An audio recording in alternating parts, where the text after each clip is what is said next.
Isang magandang araw sa bawat isa. Andito na naman tayo sa ating weekly Bible study. At ito ay privilege na binigay sa atin ng Diyos at time para tayo ay patuloy na matuto pa ng kanyang mga salita at mag-mature bilang mga mananampalataya. So, let us pray. O glorious God, Abba Father, muli o Diyos, kami lumalapit sa iyo at sa ngalan ng aming Panginoong Hesus, dalangin namin ang iyong gabay. We pray for wisdom and knowledge from heaven upang Panginoon kami ay patuloy pa na magbulay-bulay to continue to meditate on your words and learn from you, Lord. May the power of the Holy Spirit move in our hearts upang Panginoon we have a clean and a pure heart to come before you, Lord. At Panginoon, ikaw po ang manguna sa gawain ito. In Jesus' mighty name we pray. Amen. Amen. Praise God. This Bible study is more of a Christian reminder. Why are we born again Christians? Of course, hindi na bago ang salitang ito, being born again sa atin. In fact, ito ay isang buhay nating mananampalataya. Bakit tayo naipanganak ng muli? Unang-una, dahil ito ay kautusan ng Diyos upang tayo ay makapasok sa kanyang kaharian.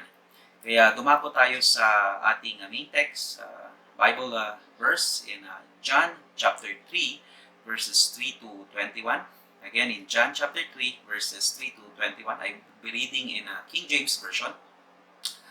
In verse 3, Jesus answered and said unto him, Verily, verily, I say unto thee, except a man be born again, he cannot see the kingdom of God. Sinabi ito ni Jesus Christ kay Nicodemus. Hindi ito physical birth, but a spiritual one. So let's continue in verse 2. Nicodemus said unto him, How can a man be born again when he is old? Can he enter the second time with his mother's womb and be born? In verse 5, Jesus answered, Verily, verily, I say unto thee, except a man be born of water and of the Spirit, he cannot enter into the kingdom of God. In verse 6, that which is born of the flesh is flesh, and that which is born of the Spirit is spirit. In describing how to be born again, Jesus Christ used the symbol water and the term spirit. Well, alam natin, spirit is not a symbol.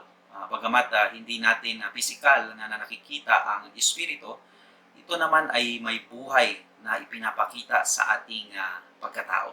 Amen? So, these are the two essential elements of being born again. Ang maipanganak sa tubig at sa espiritu. Ito'y pagpapaalala lamang na pag-aralan na natin ito in the past, and the Lord have said this, okay, when He started His ministry.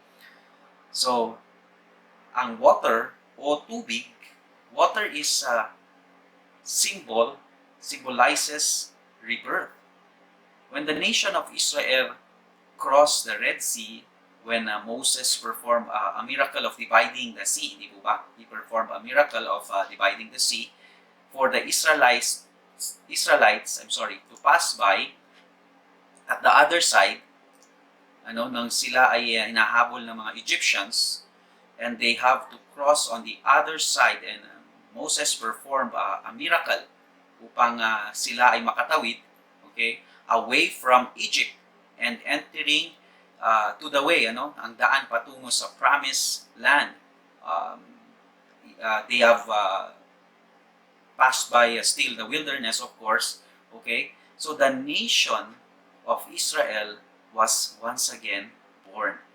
Because nung panahon ni Jacob, and when he became Israel, at dumami ang lipi ng mga Israelita, through Abraham hanggang sa kanyang descendants hanggang kay Jacob, and it became Israel a nation, nagkaroon ng famine doon sa kanilang land, at siya ay ah, sila ay lumipat sa Ehipto through Joseph naman, di ba?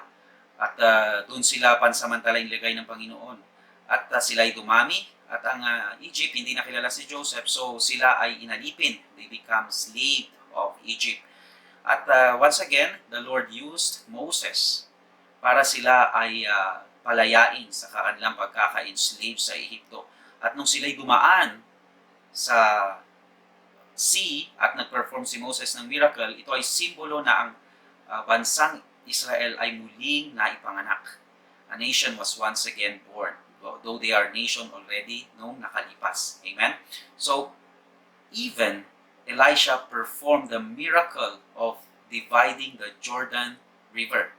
Nung ang double portion from Elijah ay transfer na kay Elisha, ang kanyang cloak, si Elisha ay idinampi niya sa Jordan River at ito ay nahati. It symbolizes again a rebirth, born again life.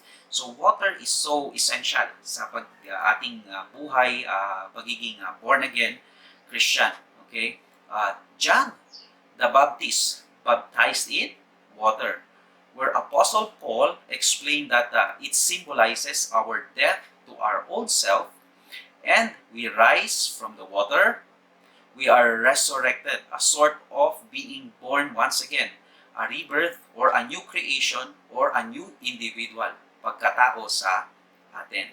Amen? So, dumako naman tayo sa spirit na ating natutunan ng patungkol sa born of water. Ang spirit naman, well, the spirit is the spirit of God or the Holy Spirit. Yung Holy Spirit, yan yung big S, the Spirit that came from God.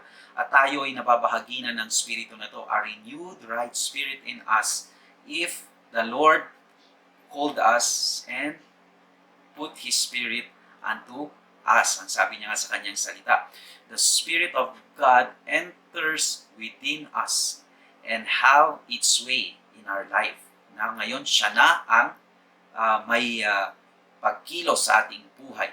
He directs us. Now, He moves our being. Ang sabi nga sa salita ng Diyos, in Him we move and have our being. Okay, when the Spirit of God is in us. That is what the Spirit shows sa ating pagiging born again. So, though, while these two are essential elements of being born again, water and Spirit works hand in hand, but there is a difference of this being born of water and Spirit. They are different in our stage of our salvation and our maturity as Christians. Yun ang pagkakaiba nila. Ano po? So remember, it is Jesus Christ who elaborated o nagbigay diin paano maipanganak ng muli. In-explain niya na sa tubig at sa Espiritu ay ang mga bagay nito ay may kahulugan. Ito ay bukod pa sa, ito'y simbolo lamang when He said it. Ito ay may nangyayari, may nagaganap talaga sa ating buhay. Water, so ating patuloy itong, through the power of the Holy Spirit, patuloy itong unawain at ipanawa sa atin ng Diyos. Water is like an initial salvation. Para sa mas malinaw pa na pag-unawa, like the first day, our first day as Christian or the early days, nung una nating kinilala ang ating Diyos, natanggap siya bilang ating Panginoon at tagapagligtas, hindi po ba? Ito ay pasimulang stage ng ating pagiging mananampalataya. When God calls us to be separated from the world, yung pagtawag na yun, nung tinawag niya tayo, at atin siyang naranasan sa ating mga puso. Which is also a term called ecclesia. Ang ecclesia naman is the church. The church is a body of Christ that is separated from the world. So that is the church. So, imputed righteousness takes place. Ito ay hudyat to start a new life because the old has gone and we are now grafted. In 2 Corinthians chapter 5, verse 17. Behold, if anyone is in Christ, he is a new creation. The old has gone, sabi ni Apostle Paul. Now we are grafted o idinugtong tayo sa vine, sa bina, who is Jesus Christ. Ano? So, naidugtong na tayo sa mismong puno. Okay, so we proceed naman sa verse 7. Magpatuloy tayo sa ating main text sa John chapter 3, verse 7. Marvel not that I said unto thee, ye must be born again. In verse 8, the wind bloweth where it listeth, and thou hearest the sound thereof, but cannot tell whence it cometh, and whither thou it goeth. So is everyone that is born of the Spirit. So, dumako tayo sa Spirit naman. Ano, hindi lamang ano bang simbolo na ito ay isang element, but anong kahulugan ito? The Spirit cannot be seen because it came from the invisible God. Amen? Kaya sinabi ni Jesus Christ kay Nicodemus, nararamdaman natin ang hangin, ito'y dumadampi sa atin, ngunit hindi natin alam saan galing. Ganun din ang pagkilos ng Espiritu sa atin. So, the Spirit is like our daily walk with God up to the final breath of our life. So, again, water is our initial salvation, but spiritual life is like our final state of being born again.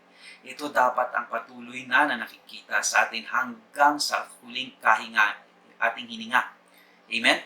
It is the fulfillment of our calling. Ito na ang kaganapan ng lahat ng pagtawag sa atin ng Diyos. When Paul said the highest calling in Christ Jesus, we are now walking in the Spirit and not after our flesh. Amen? Di po ba? In Philippians chapter 3 verse 14, ang sabi ni Paul, I press towards the mark for the prize of the high calling of God in Christ Jesus. So, actual righteousness now is live daily. Araw-araw na ang tunay na katwiran. Ang katwiran na nagmumula sa ating Panginoon, mula sa Diyos. Maisa sa pamuhay na natin ito.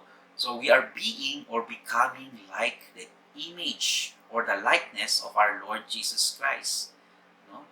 We are being like our Lord Jesus Christ in character, in our behavior. The new has come, so we, the branches that is grafted, okay, remember again in 2 Corinthians 5:17, the old has gone, the new has come. So we are now grafted at nakadugtong kay Kristo dahil tayo nakadugtong na sa ating Panginoong Jesus. We are one in His life. Now, we should start to bear fruit.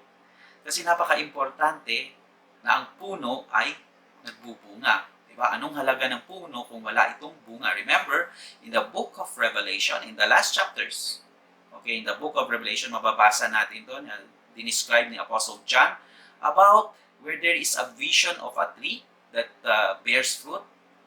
Okay, and when we know that the tree of life is our Lord Jesus Christ, yan ang ating Panginoon. And if Jesus Christ is our tree of life who bears fruit, and so are we. Ganon din tayo. We are born of Christ from above. Amen?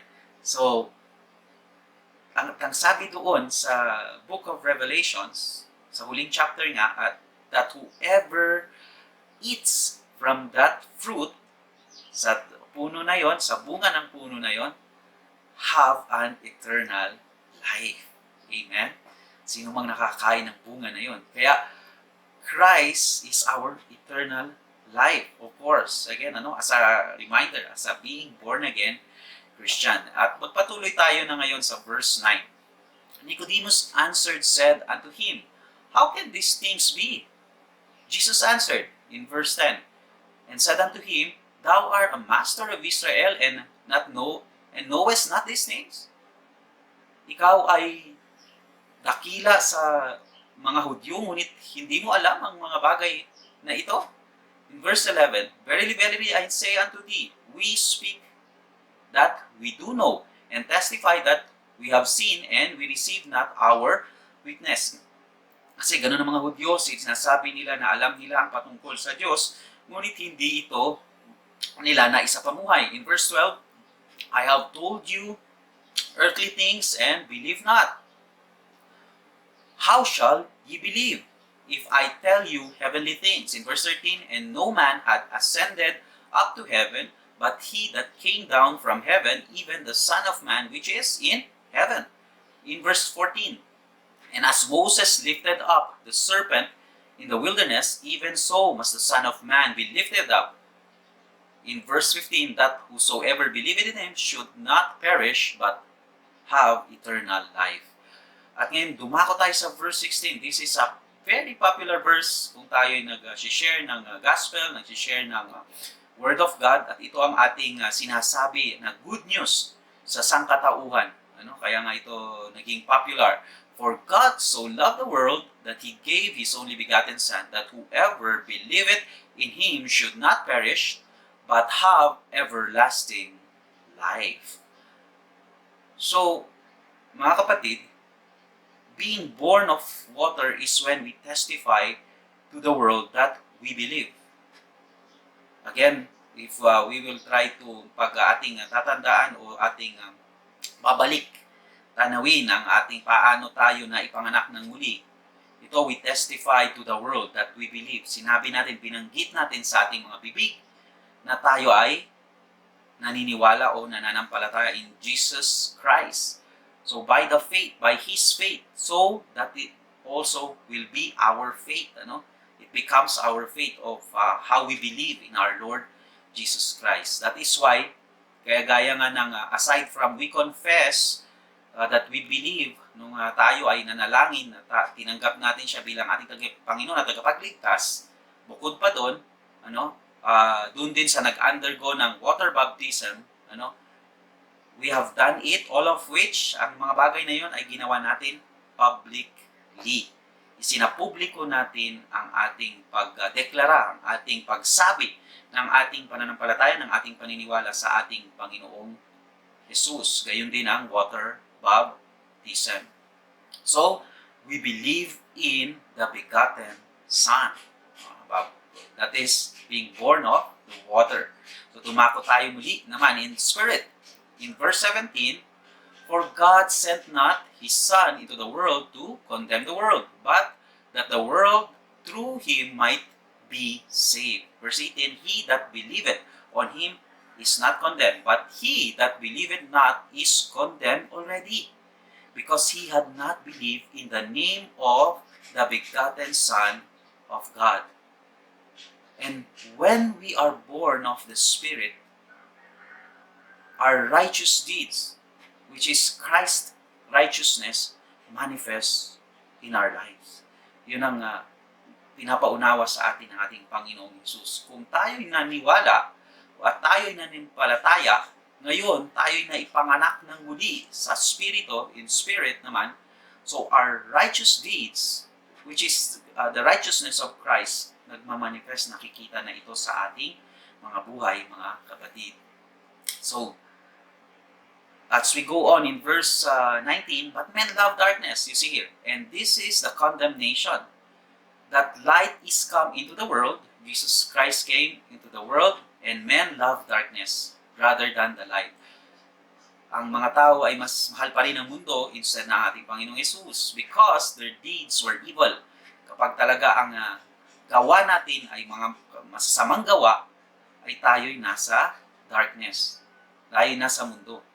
For everyone that doeth evil hateth the light. Wala silang liwanag, neither cometh to the light. Hindi sila lumalapit, lest the deed should be reproved, upang sana ang ating mga gawa ay mailantad sa liwanag. Ang evil thoughts, ang evil deeds natin ay mailantad sa liwanag, and we should repent upang tayo'y mabago at upang tayo makalapit sa buhay ng ating Panginoong Jesus, makalapit sa katotohanan. We remember, Jesus is the way, the truth, and the life. Tanging sa Kanya tayo makakalapit upang tayo makapasok sa kaharian o upang tayo makalapit sa Ama. Okay, so the truth must manifest in our deeds. In verse 21, but he that doeth the truth, okay, ito babasahin na natin ito. Ito mas lubos ng unawa sa atin, but he that doeth truth cometh to the light. Yung mga lumalapit sa liwanag ay siyang gumagawa ng katotohanan. ang siyang na ipapamuhay, na isasapamuhay ang katotohanan. That His deeds may be made manifest that they are wrought in God. Na ang mga gawa nila, that their deeds, their righteous life came from God. Ito ay ginawa ng Diyos sa kanila. Praise God. This is so important. Ano, kung if we are born of water, meaning our initial salvation, at tayo'y naipanganak ng muli, isang bagong buhay ang naibigay sa atin, we should also be born of the Spirit. That's yun ang kompletong sangkap ng pagiging born again. Born of the Spirit is ang ating buhay, ang ating kinikilos ay lumalapit tayo lagi sa liwanag ng ating Panginoong Hesus. Tinatalikdan natin ang luma, ilalantad natin lahat ng kasalanan, lahat ng karumayan ng ating isip at puso o gawa ng ating kamay at ano pang parte ng ating katawan ay nilalantad natin upang tayo tumalikod na dito at upang ang Diyos, ang liwanag, ang siyang ating buhay. Ito yung sukdulan. This is the goal, right? Kagaya na natin sabi, kaya bakit tayo kailangang maging born again at bakit tayo kailangang born of water and Spirit to enter the kingdom of God. Praise God. Yun ang pinakasukdulan upang maiporma ang image and wangis ng ating Panginoon sa atin, character ng ating Panginoon sa atin. Amen? So, yun lamang po. So, I believe we have been reminded kung ano pa ang lubos na ibig sabihin ng ating pagiging born-again Christians. Born again of water and Spirit. Born of water, our initial salvation or imputed, inilagay na righteousness. Born of Spirit is our actual righteousness. Ito ay talagang naisa sa pamuhay na natin. Pagsasapamuhay ng buhay ni Kristo. Mahirap para sa ating nasa sarili nating kakayanan o nasa laman, nasa body. Ngunit madali kapag ang ating Panginoong Hesus ang siyang buhay na nasa atin. For His yoke is easy and His burden is light. So we can overcome, we can fight the good fight of faith, we can continue and press on in our journey towards our Christian life. So God bless everyone. Tayong lahat ay muling manalangin. Oh, glorious God, thank you once again. Maraming salamat at kami ay muli napakakinggan ang iyong mga salita. At o Diyos, Ikaw ang siyang kumilos sa aming kalagitnaan. Maraming salamat, Panginoon, for you provided us your words, O God, para kami, O Diyos, ay magabayan.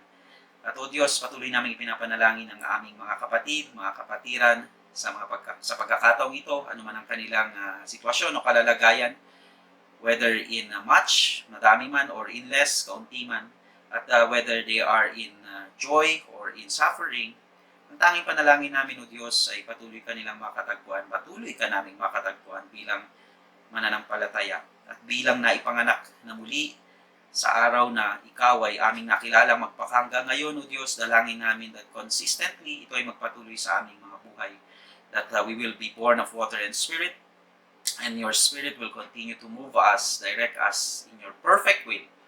Kaya, O Diyos, patuloy namin dalangin ang iyong protection, ang iyong covering, lalo na sa sitwasyon na ito, O Diyos. Maalis nawa ang pagkatakot sa amin, any fear that is in us.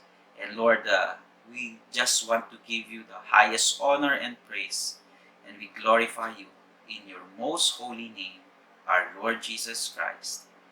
Amen. Amen. Amen. So, God bless po muli, and shalom, and we will see you. Bye.